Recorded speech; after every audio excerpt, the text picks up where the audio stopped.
Good evening, Facebook family and YouTube family.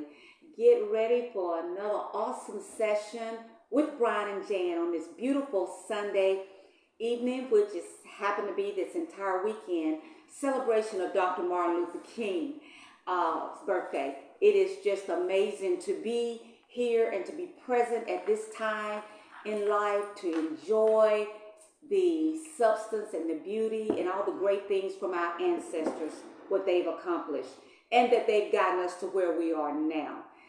We just have to continue to thrive in it, to grow in it, to work in it, to do more in it, to desire to do even more. You know, we've had a very, very busy week, and it's been a lot of devastation for us all. But I want you to always remember that if we trust, believe, and work the process in order, we will come out on top in just that order. So what we have to understand is that there are processes to dealing with anything, whether it be devastation, traumatic, whatever. There's a process to help you get through that. And today, one of the greatest things we're going to do is Brian is going to shed light on a lot of information to those that have been affected by the recent tornadoes in my hometown of Dallas County, which is Selma, Alabama, Dallas and surrounding areas, Otaga County, which we live in currently, and Elmore counties, and all those counties that were affected. So I want you to get on live with us, tell as many people as you can, please join and share in this Facebook session, because what you're about to hear is going to be a vast amount of information that's going to help you to process, to understand, and to carry you further. As we enter these turbulent times with the adjustments and changes in the weather, it is very important to understand the processes that you have to go through and to understand what you need to prepare for, even though it may not affect you, it could affect someone close to you, and it also may not have affected you yet. But at this time, this is when you need to be prepared.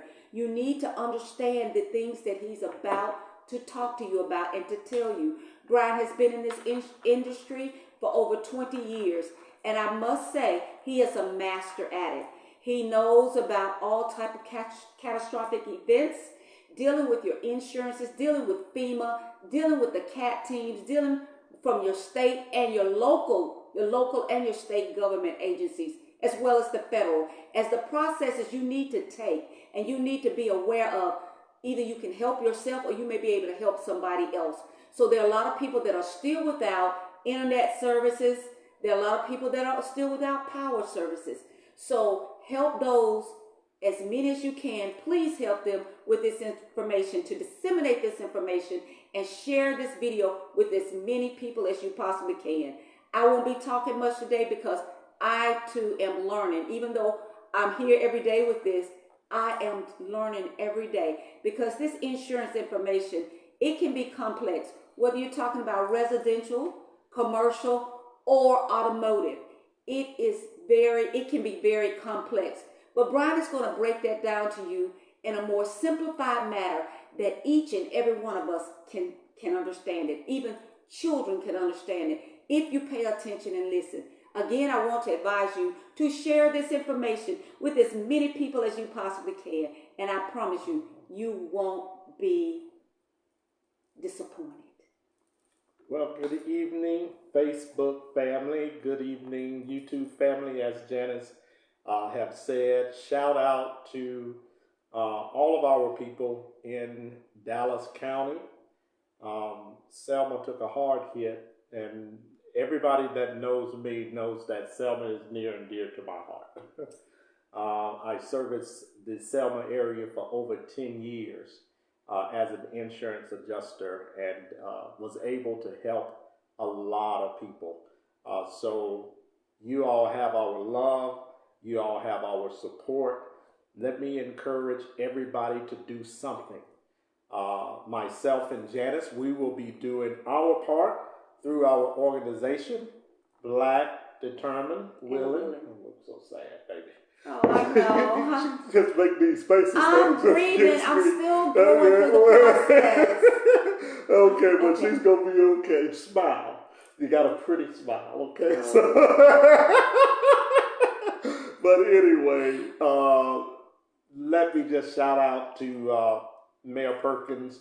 Shout out to City Council President, William Young, yes, Congresswoman Terry Sewell, Terry Sewell, Senator Robert Katie Stewart, Britt, State Senator Robert Stewart, yes, and Katie Britt. And Katie Britt, which is your federal government senator. So you all have your work ahead of you. Just know that you all have the support of everyone, that has been touched by the devastation.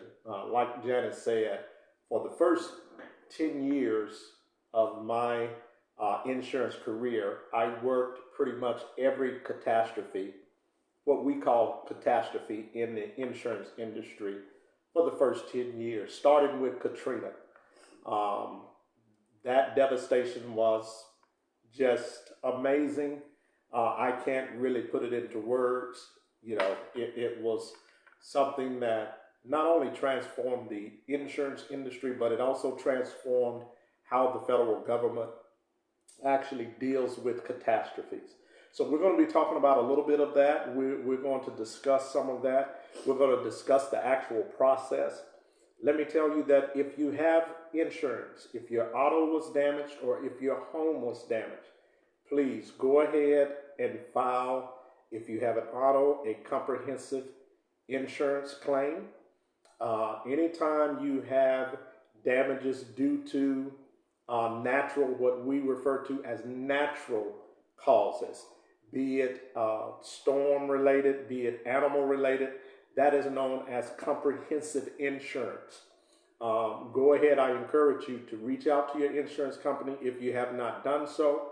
Allstate, Geico, State Farm, Progressive, whoever you have insurance with, Alpha, go ahead and file a comprehensive claim as it relates to your damages. If you have homeowners insurance, you want to file a property damage liability claim for your home as it relates to the damages done by the tornado.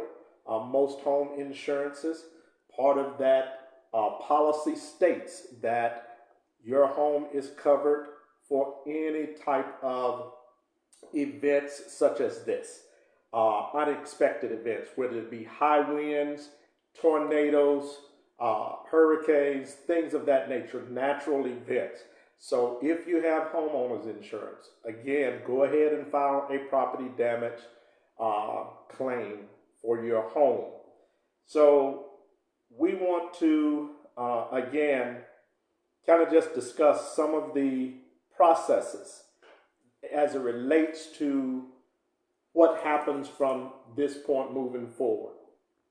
Typically, whenever you have a catastrophe of this magnitude, you're going to have what we call first responders that are in place and working, coordinating, organizing with the local community to make sure that the damage is minimized to the point to where no further damage can incur. So what do I mean when I say that?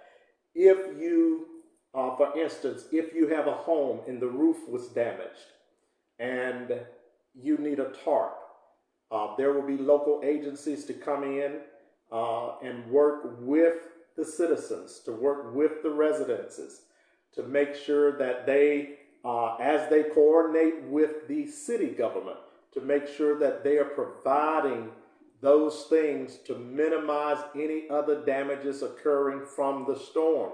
So if you have a roof leak, go ahead and tarp that roof so that other damage don't occur by water leaking into the home, okay? In the insurance industry, they call that minimizing the damage. You have to take certain responsibilities after the damage to make sure no further damage can occur best to your best abilities. Okay, so go ahead and do that if you have not done so. If you're working with your local emergency management agency, EMA, you want to get with your local emergency management agency and see if they have organized with United Way, Red Cross to provide tarps or to provide whatever may be needed as it relates to the residents that were affected. Okay, so whether that be water, that could be food, it could be clothing, it could be personal hygiene items. Okay, that's what your local emergency management agency is there for, to coordinate, to organize, and to make sure that the local residents get what they need while in the process of the state declaring the area a disaster. And then from there, once the governor of the state declares the area a disaster, then it has to go through proper protocol to actually be declared on a federal level by the president a disaster. Okay, that could take some time, but that does not stop the progress of the local government and the state. Okay, so the local city government during this time, the city council personnel need to be doing what we call a DA, a damage analysis assessment. So each councilman in each district need to be gathering data that actually can show the damage that was done in their particular area. Why does that need to be done? Because when the governor recommends that this be declared a natural disaster on the federal level, they have to have those damage assessments or those damage analysis with data to support that this disaster needs to be declared a natural disaster on a federal level in order to receive federal funding. Okay? If the federal government comes back and President Biden says there's not enough support as it relates to the data to declare this a natural disaster on a federal level, then now that shifts back to the state and the local city government to actually fund whatever's necessary relating to the rebuilding of the city and relating to whatever funding that's available for the residents. Okay. Let me just say this as a caveat. Most of the time, okay, and I saw this in Katrina, and Tuscaloosa.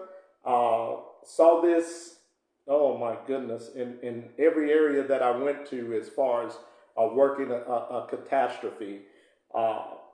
After the Red Cross leaves, if it's declared a natural disaster by the federal government, then FEMA comes in and they have steps and processes that they actually put in place to make sure that they oversee the operations as it relates to whether it be contracts that are needed to be given out for cleanup purposes, whether it be, organizing with the United Way, Red Cross to make sure that the residences receive what they need. Okay, but in many cases, after 2-3 week period, after the cleanup starts, okay, after most of your nonprofit organizations that may come in, whether it's a missions type of society, whether it's churches, whether it's local nonprofits, after those organizations leave, after Red Cross leave, that's when the real work really begins. Okay, because that's when the citizens are pretty much left under their own jurisdiction to continue to rebuild and continue to put forth effort to rebuild. That is probably the most trying times yes. that you're going to have as a city. So let me encourage, like I said there again, encourage the city council, city council president, the mayor, to continue to be proactive in the wonderful job that they are doing. And the response was stellar. It was just as good as any response I've seen in a natural disaster. And like I said, I've worked with many. Now we want to continue to push Kay Ivy to get the information that she needs filled out. She has to go through the process of actually filling out an application to declare the event a natural disaster. We want to make sure that her office and administration is pushing this. And I'm sure that the mayor, through coordinating with her office, will continue to, make sure that he wants this declared a natural disaster. But city council persons, please do your due diligence. If you have not walked your district, even if your district did not receive direct damage, if it received indirect damage, what is indirect damage?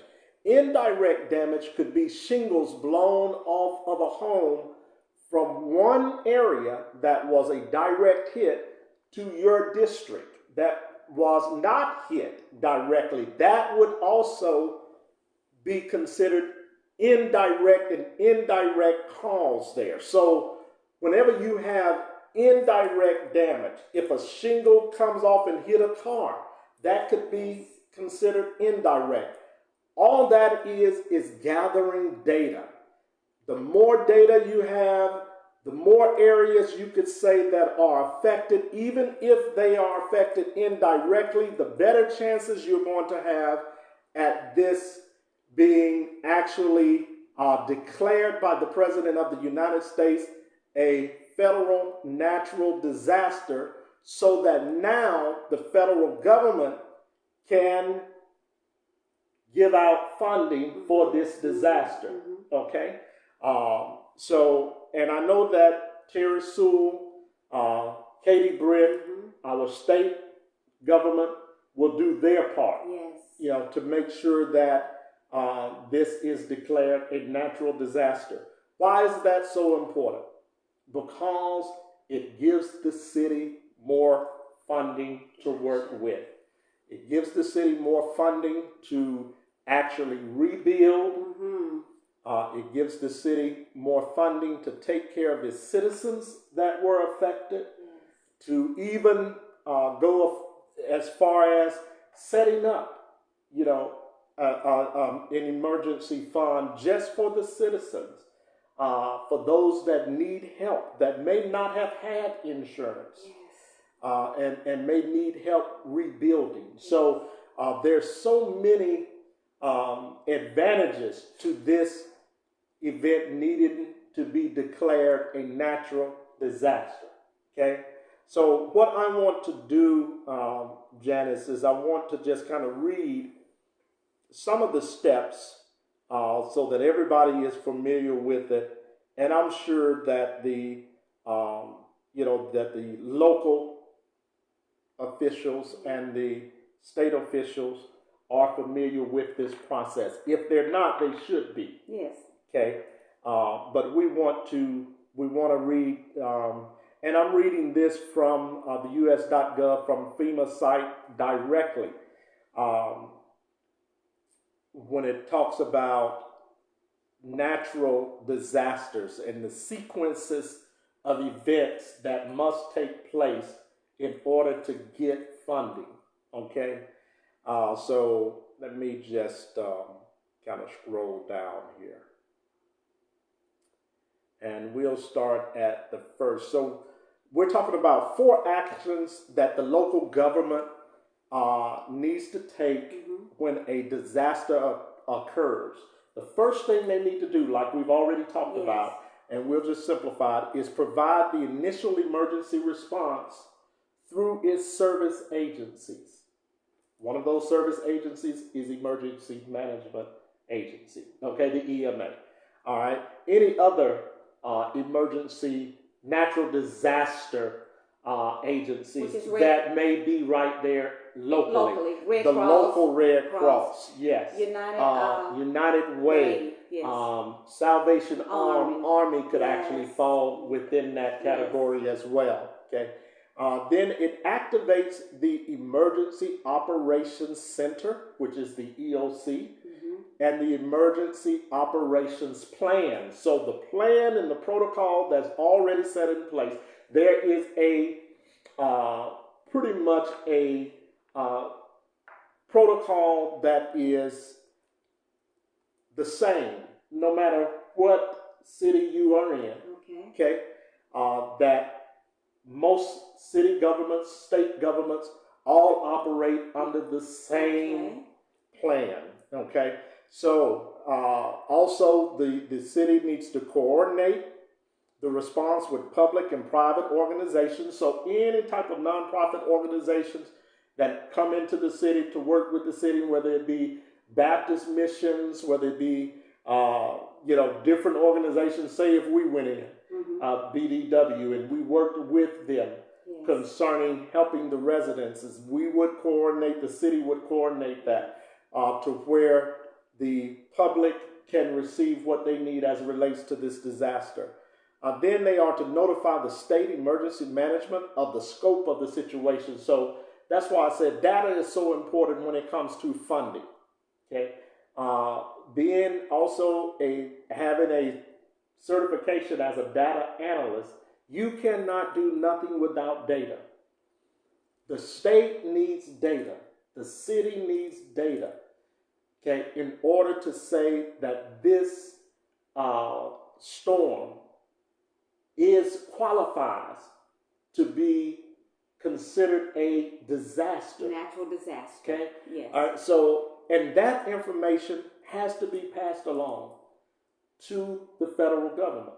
Okay, so that's the next thing they would do. And then they activate mutual aid. Okay? So also from activating mutual aid, that's the proclamation that is done from a local level in declaring this a state of emergency. Yes. Okay? So that's how mutual aid is activated. It's activated through a proclamation of a state of emergency. And from that point, the city can then request assistance from the state government. Okay? So anything you want to say, sweetie? Any questions? Okay. I think one of the things people need to understand is, about data analysis, and just to give them a simplified way into which to gather that data, because even people in other neighboring areas, they can be a part of gathering data as well, even though they may have not been affected. That's a good point. Because absolutely. Can you just kind of give them an example of how they can go about gathering data to assist and to aid those that may have not been affected? Well, if I could give you one illustration, I would go back to Katrina. When the mayor reached out to the state governor at the time when Katrina happened, and the state governor declared it automatically a natural disaster. Okay, which we knew the scale of Katrina, there was no doubt that it was going to receive federal funding. But one thing they did to gather data was they used at that time the Coast Guard to gather data, who was also the military to gather data, which was your reservists. Because they activated the reserves. So those are some examples of what could be done. Local police departments can gather data. Fire departments, but first responders are also gathering data. In the position that I was in, part of my job was to gather data as it relates to the claims that were coming through, that were being filed. How do we gather that data? We gathered that data through phone calls at that time, because pretty much everything was out with Katrina. The unique thing about Katrina is we couldn't go from house to house to house that was damaged, because most of them were underwater.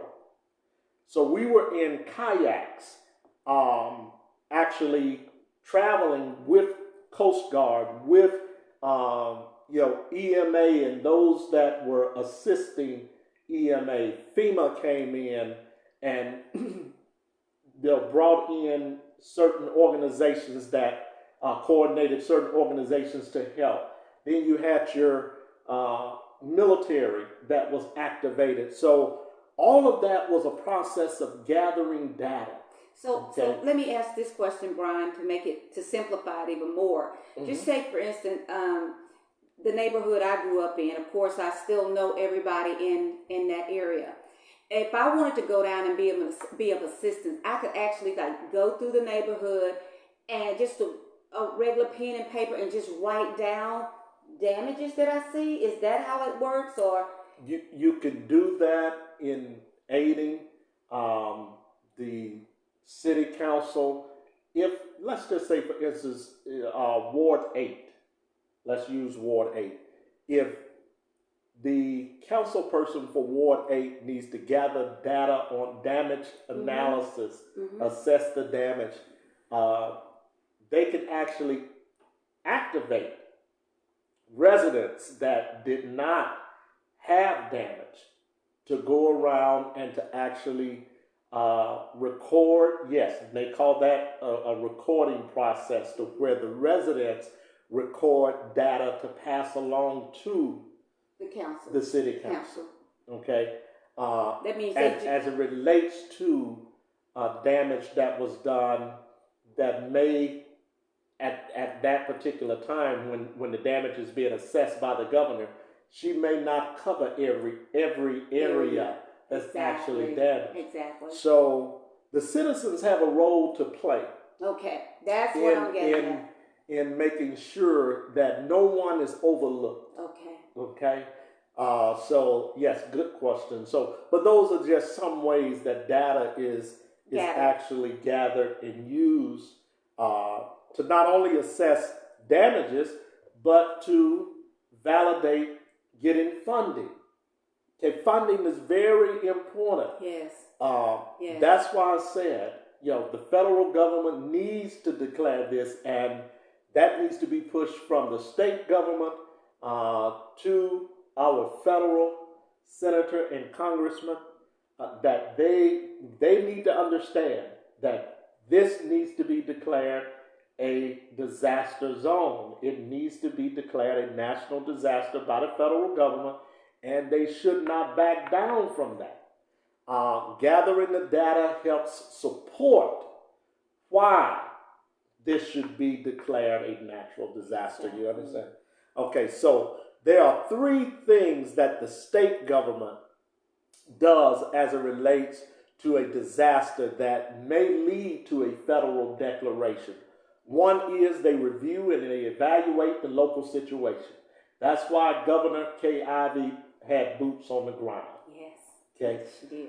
That's why Terry Sewell was in town.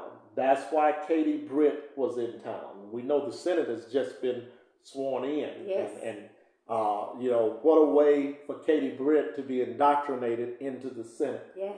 Is through having to deal with something like this in her state.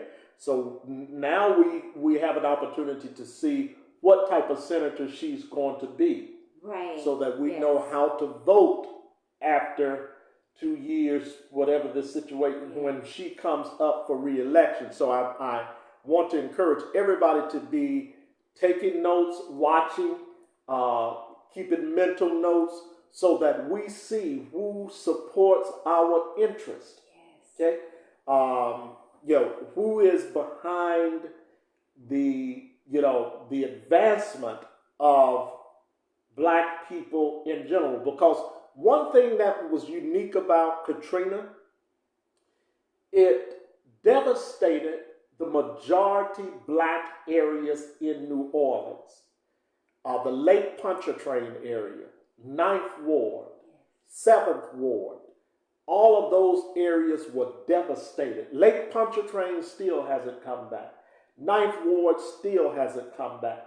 So those, and we saw how long it took for a federal response to happen. Yes. Okay. So it's very important, like I said, that from the local government and from the state, that we are pushing that this area needs to be declared a disaster zone. Okay. So what is something else that the state is responsible for doing? They are to determine if the situation is beyond the capability of the state handling it. Right. Okay. Very important. The state has to say that this is beyond the scope of our funding to handle this type of disaster. So is that like it more than exceeds our budget or what we're able to financially provide? Well, it's not so much based on finances with the disaster. Okay. So the state has to declare that the damage that was done exceeds what they have on hand as a state government to handle. Gotcha. So meaning that we need outside resources and outside organizations to come in and to assist us with this process of trying to rebuild. Yes. Okay, so that's why, like I said, Governor Ivey was boots on the ground. The state is also responsible for proclaiming a state of emergency. I think she did that. She did that, yes. Okay, the day that the incident took place, and then the state is responsible for requesting federal assistance. That is the state government's job. Okay, once that happens, once federal aid is requested by the state, here are the responsibilities of the federal government. Okay, the federal government conducts a joint preliminary damage assessment. It's called a PDA with the state and local governmental agencies. Okay, so your state and local government meets with the federal government, and they conduct what they call a damage assessment. Yes. That's why I said data is so important. Okay, because the federal government is not going to. President Biden may come, he may do a flyover, but the bottom line is, what does the data support? Does the data support this area, Selma, Alabama, being declared a national disaster and needing federal funding to help recover from this disaster? Okay, data is important. Another responsibility from the federal government as it relates to their response to the state declaring it emergency is they will approve or deny the request for federal assistance. Okay? Yes. Or aid, yes. If federal assistance is approved, what happens from that? It activates the federal response plan called the FRP, Federal Response Plan. It establishes the emergency support team. Okay, so that support team is responsible for coordinating with local organizations that are already in place to make sure that every need is being met concerning this disaster, even from the funding aspect all the way down to the grassroots level.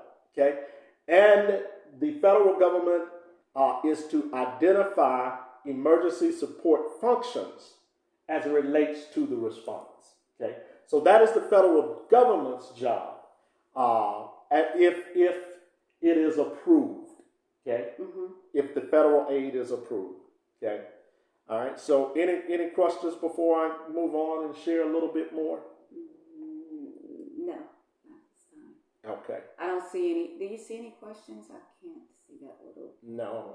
It says, "I love you all." We love you too. We love you guys. Yes, we do.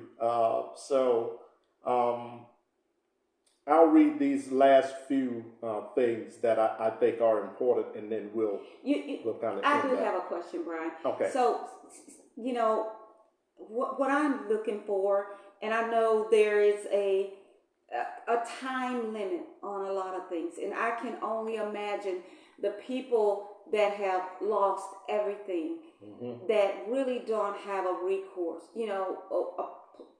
a settled place to go, that are being, staying with family or friends, and that have lost everything, clothing, personal items, utility, toiletries, whatever.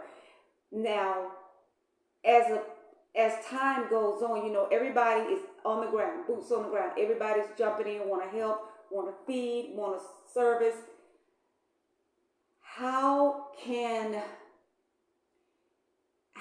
long does it normally take in what you've seen with all your career to actually get these families safe and secure in a place of security, meaning in a home or in an apartment or in a trailer, whatever type of environment that they need to be in so that they can continue to go on with their lives? Because a lot of these people still work. A lot of these people lost vehicles. What's a time? I know you can't give me a definite time frame, and I commend Mayor Perkins for. I mean, he is just amazing, and he's a businessman, so he knows how important it is to get this moving with Rob Stewart there and William Young. So, what type of time frame can we look at? Because I would be anxious. Yeah. Very anxious. Let me put aside some misnomers and some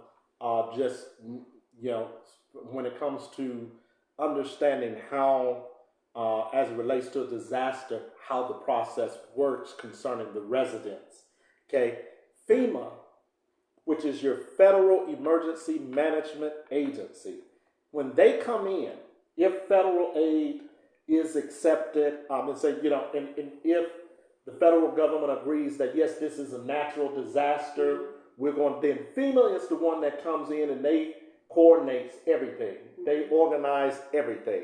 So they will activate and they'll implement the Federal Response Plan, the FRP. Okay. And from the FRP, the federal government will assess the damage and then they'll put federal programs in place to help the residents. Okay. Now, let me say this as it relates to understanding FEMA, the federal government does not pay for homes lost. That is a fallacy that most people think FEMA is going to come in and build them a house. No, that is not what FEMA does. That is why insurance on homes are so important. If you have a home, you should have insurance. That is the whole reason behind having insurance. It is for the incurrence of loss. Okay, so that is as simple as I can put it as it relates to why insurance is necessary. It mitigates damages and losses. Okay, no matter what it is. That is why we stress, if you own a home, get homeowners insurance. Okay? And if you're renting, buy renter's insurance to cover the contents of the apartment or the home that you're renting. So if anything happened to the physical structure, you are not out of monies as it relates to the content of value that you have that's in the home. Inside. Okay. Yes, so yes, now the federal, when FEMA comes in, they may, if there's a large loss, like in Katrina, there was a large loss of residential homes. Yes. They will come in oftentimes and they will bring in temporary housing temporary housing for FEMA is going to be typically uh, maybe a 14 by 10 trailer. It's going to be something to that nature. Okay. But it is only temporary. That is not, FEMA does not give those homes to the residents. Those homes are not for sale normally. Those homes are transported for one reason and one reason only, and that is to give habitation, to provide habitation while insurance claims are being processed. Okay. You understand Yes. that? Okay. Yes. So in the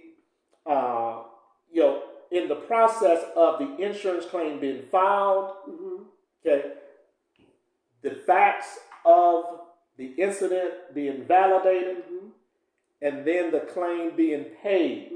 So that temporary habitation, temporary residence, after that takes place and the insurance claim is paid, FEMA actually tracked the insurance payments. Okay. There again, that's what most people don't understand. Okay. Right. FEMA tracks the payment. FEMA also works with mortgage lenders. Okay. As it relates to homes that still have a balance on it.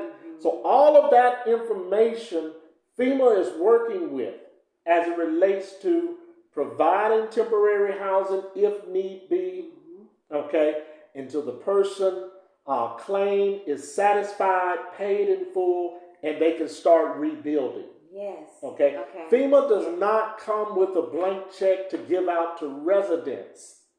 That is not FEMA's job. FEMA's job is to provide assistance as it relates to the rebuilding process that the city is going to incur concerning this disaster. You understand? Yes. Okay. So, like I said, most people think FEMA comes in and FEMA's going to automatically write you a check. No. FEMA will have you to fill out an application. That application may consist of assessing the damage. You may have to write down if you lost a home on that application. You lost a home, the address, the contents in the home, the value of the home. Okay. If you have a title deed, you'll have to produce that. All of those things take place. But when you fill out that application, okay, declaring your loss to FEMA, it does not mean that FEMA is going to pay you for a home that was lost. Okay, that is a misnomer. That is not how FEMA works. Okay, so just everybody keep that in mind. When you are working with FEMA, but you should have your local EMA. They should be experts on this, able to walk you through processes. If you have to fill out FEMA applications for losses incurred, if there's going to be any type of monetary reward for properties lost, businesses lost, things of that nature, you filling out a FEMA application, the EMA will be able to walk you through that process and basically also let you know, inform you of what is actually deemed monetarily can be reimbursed for, for that particular property or whatever was damaged. But that is not FEMA's job, is not to pay for residents' properties that were lost or damaged in this particular disaster. That is the insurance company's job. Okay. FEMA focuses on making sure funding gets to those local, city, government that can disperse the funding to different organizations and agencies to rebuild the city. Okay. So once that funding is out, there's a process with that.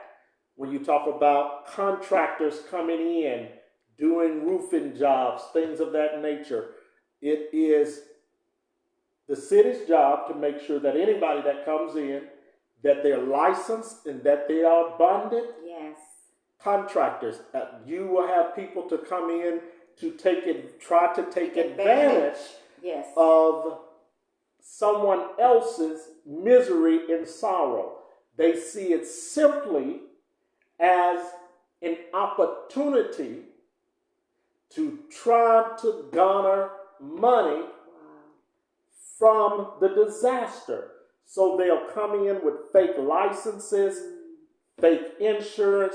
Be careful. Make sure that you are checking. Make sure that you are confirming that the company, if you have somebody to do your roof, that they are legitimate, that they're licensed, they're bonded through the state of Alabama. And the city of Selma. And the city of Selma, they should be able, there again, the EMA should be able to track those contractors coming in. So it's a lot that goes into it, family, but we want everybody to be safe. We want everybody to understand the process. It could be a long and tedious process. Now, to answer your question as far as the time frame, normally we're looking at, with this type of damage, with what I've seen from the photos, you're looking at anywhere from about 90 to 120 days, okay, as it relates to different organizations. If FEMA does come in and set up, if that is approved, and they do come in and set up, you're looking at anywhere from 3 to 4 months and clean up everything that needs to be done. FEMA to assess the damage, funding to get to the local city government, and that funding then start being dispersed throughout the city. Cleanup starts, and then residents are being made whole. Yes. Now, if you're filing an insurance claim, your insurance claim 24 to 48 hours. Okay. Okay. Typically, if you have car that was damaged, once you file that insurance claim as it relates to this disaster, that comprehensive claim, 24 to 48 hours, you should receive payment, as long as your policy was active and not in cancellation. Does everybody? So make sure that you look at your policies, that you understand what your policy reads relating to the insurance that you carry. Okay. All right. So. Well, one good thing that I've seen, on my tour down there yesterday, that you got your CAT teams from several insurance companies that are already there and set up in place. So if you have insurance, just to give you an example, Allstate, I saw them already set up at the mall, the Selma Mall, right there in the front near the Highway 14. They're already set up taking claims. So remember that. So if you can't get to your agency, the CAT team comes in. They are your direct contact people to help you with with your claims. So that means if you got Allstate and you didn't get it through a local agency or whatever, or Geico, they're coming in and they've set up like a CAT team. That stands for what, Brian? It stands for Crisis Action Team. Crisis Action Team. And they can help you pretty quick. Am I right? That's why they're there. That's why they're there. The CAT team, Crisis Action Team, on the federal level, on an insurance level, is called the Catastrophe Team. Okay? Those insurance adjusters that are there, they're there for you. You go there, you make your claim. You can make your claim right there with them. They file your claim. If your vehicle is drivable, you could take it to them. If it's not drivable, I'm sure they have multiple adjusters there that can actually go out and look at the damage, assess the damage, and get you compensated for those damages. Okay, so it's a pretty easy process when it comes to auto. Home is a little bit more extensive when it comes to home damage. Okay, there's a lot more involved in the actual homeowner's policy. Okay, so I'm gonna finish this up, and then we want to definitely give honor to Dr. Martin Luther King. Today is Dr. King's birthday. One of the great men of our era, and I could say a whole lot about Dr. King because I've studied his life very intently, and I could say that his life has had an impact on my life as it relates to just some social, as it relates to social issues and how we should approach social issues in the black community. Um, I will say this, the sanitized version of Dr. King that, that's portrayed today, I think, we need to do a deeper dive as a people to really understand what Dr. King was about and to see his maturation, from the young king to the king that said, it's time that the government pay us. We're coming for our check.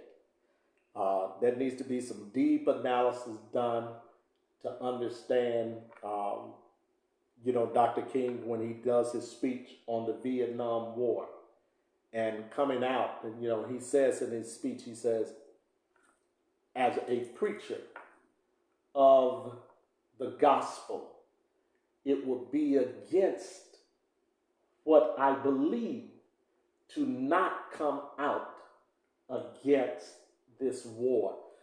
We would also do well to study his movement that he had just started as it relates to the Poor People's Campaign when he goes to Memphis, Tennessee to advocate on behalf of the sanitation workers there.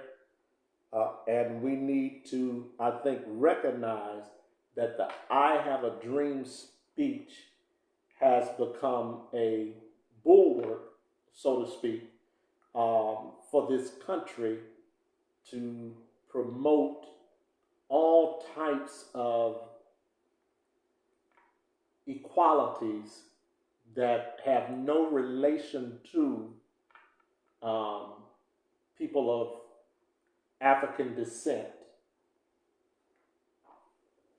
And what they have done with the I Have a Dream speech is taken it out of content, because I believe Dr. King's I Have a Dream speech was a sort of a contrast to what we did not have in this country. It wasn't a declaration of being of saying that this is one day my hope. Mm-hmm. No, when you go back and you read the speech, black people, please read the speech. You will see a drastic contrast in the content of his speech.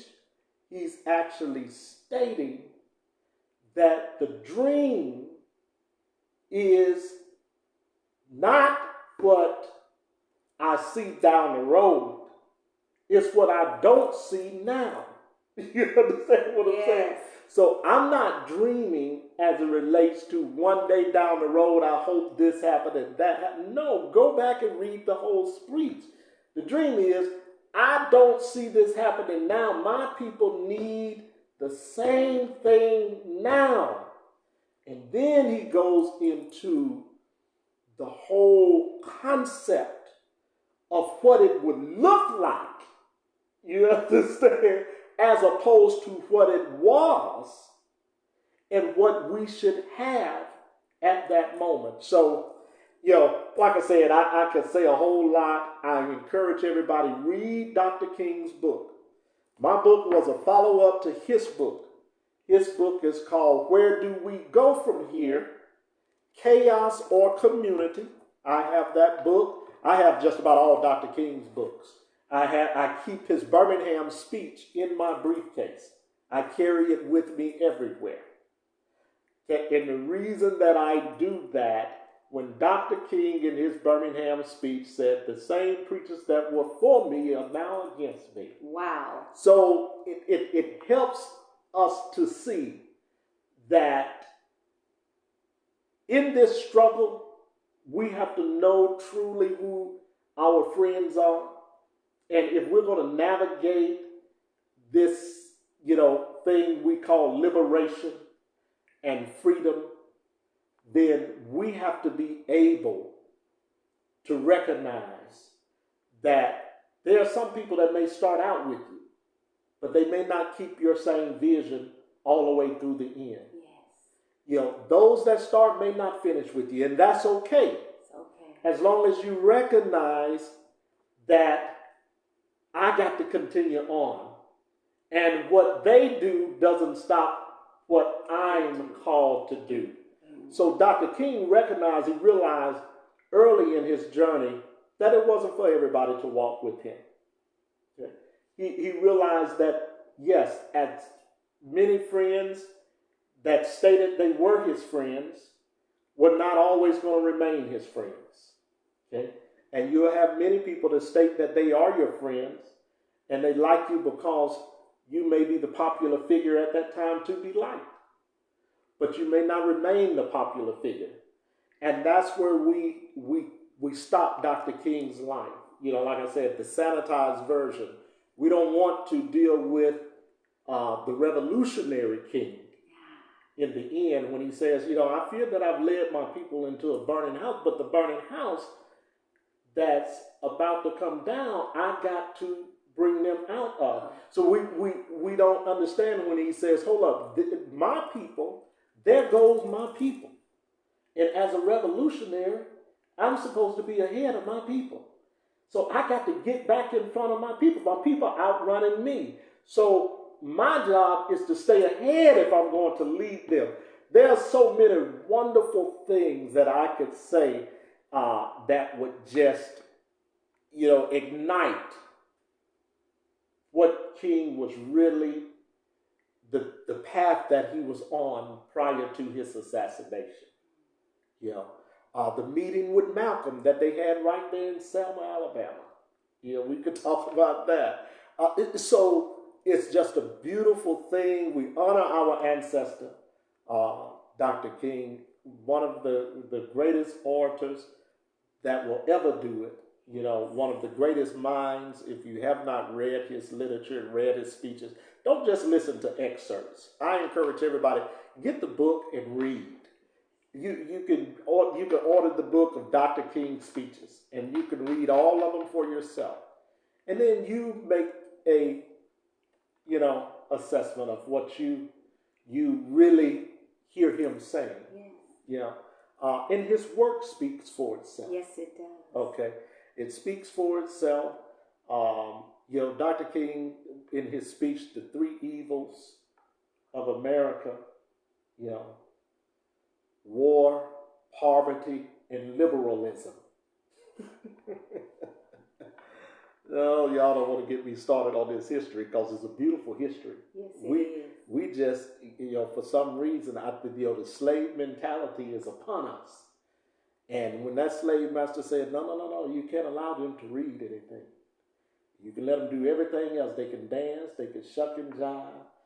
They're going to do what I tell them to do. They're going to get out there and pick that cotton. But don't let them Negroes pick no book up. Don't teach them how to read. Because if they read, they may find out something that they don't need to know. Isn't that something? So I want to encourage you all to read. Dr. King talked about the three evils of America: poverty, liberalism, and what did I say? No, liberalism was last. That was the last one. Poverty, what? Brian. When I get on a tangent, it slips me. So. Okay.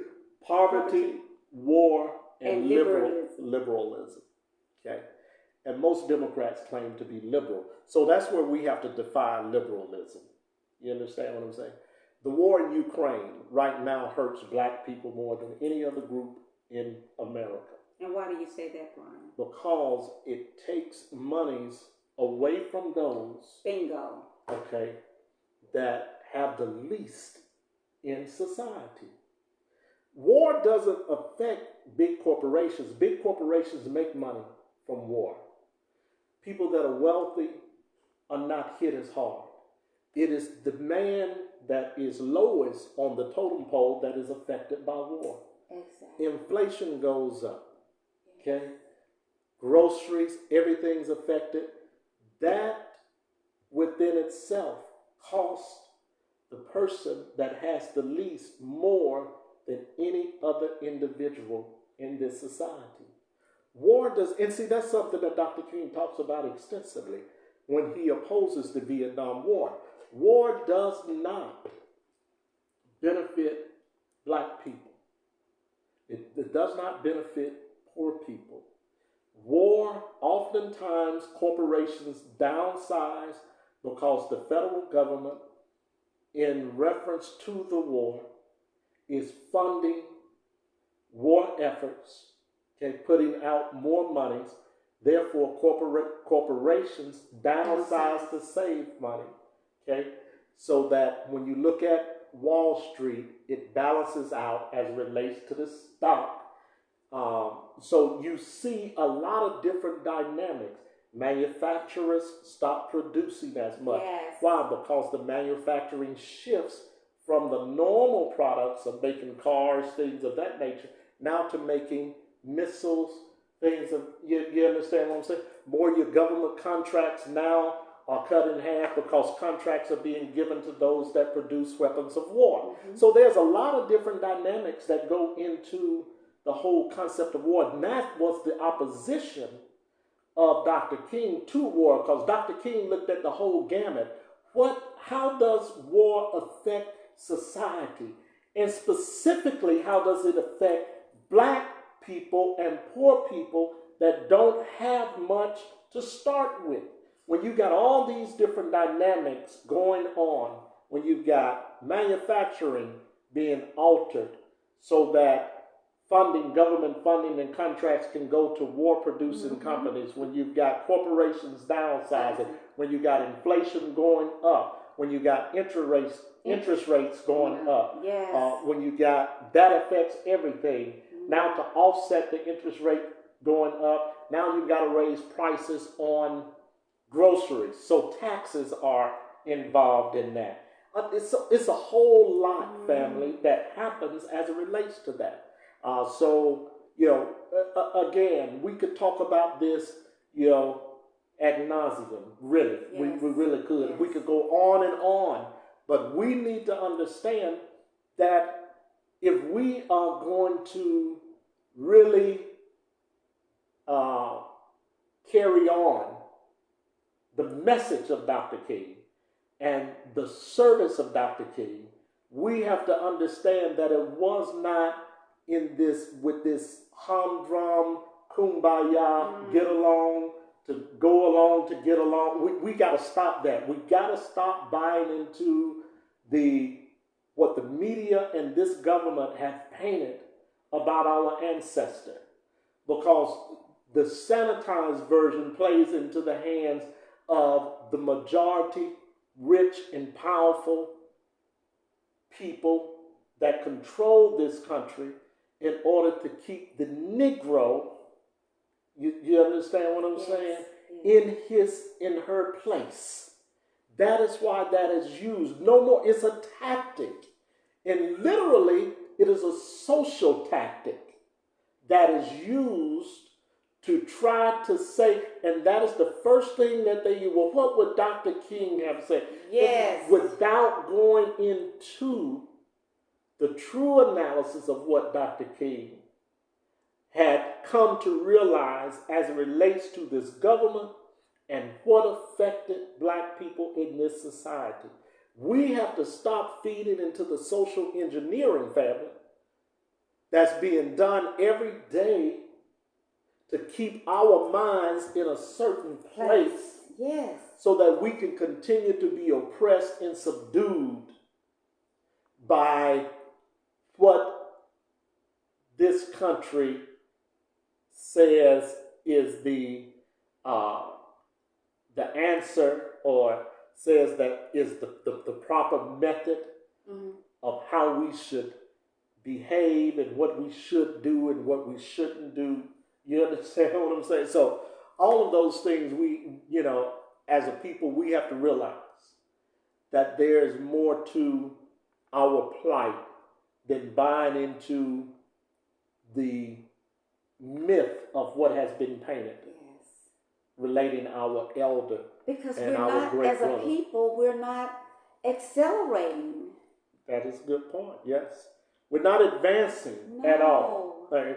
We're at a standstill, and oftentimes when things like this happen, when we have disasters that affect majority black cities, that's why I encourage the city council, encourage the state government, be proactive, stay on this. Do not let this rest. Well, everything that you're going to need that we talked about tonight, push the governor. Yes.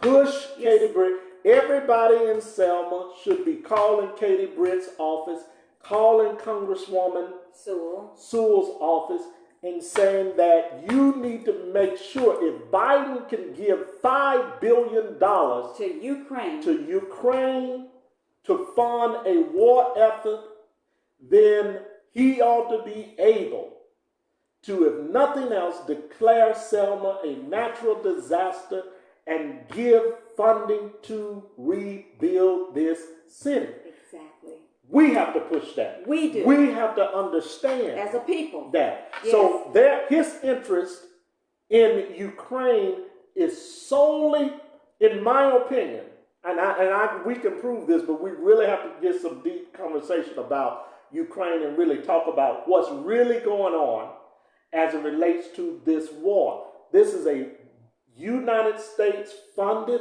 war. It is an indirect way to attack Russia without having to fire a shot. You have hired pretty much a mercenary as it relates to Ukraine to act on behalf of the U.S. in this fight. Is that Zelensky? That's Zelensky. That's the whole nation of Ukraine. Like I said, it's really deep, guys, because it goes back. But we need to talk about that, and maybe we can discuss that. But whenever you can declare, like I said, $5 billion or give $5 billion of that, I don't think that was the largest amount. This may be just the last. That was the last time. Yeah. If you can give $5 billion to support a war and support people that are not in this country, then you ought to be able to declare Selma a disaster zone and put funding in place so that Selma can rebuild. Now that's the bottom line. But what we see in what will happen is that the attention to black areas that are hit hard are not given the same amount of attention as white areas that are hit. And they're definitely not given the same attention when it comes to the United States government putting their monies in interest to continue to maintain their status as it relates to a world power and controlling capitalism on this planet. So we, as a black people, we have to realize that we have to start fighting for our interests. Right now, our interest is West Alabama. That's right. Okay. Our interest, and those leaders need to have the same mindset. Yes, that's right. This is our interest. If you can do this for these people, you can do it for our people. That's right. Okay. That's why you have a senator. That's why you have a congresswoman. That's why you have a governor. Do not allow them to just brush over the fact that this is a black area. And believe me, they look at those numbers. They look at the census and they see that this is predominantly 95% African American, black, people of color, however you want to label it. Yes, they take notice of those things. Yes, they do. Okay? So we need to be fighting for those things. And I believe that if Dr. King was still here, that would be his cry today. Yes, it would. Okay? Definitely. It would still be, my people, we are coming for our check. Okay? And we have to get back to that mindset.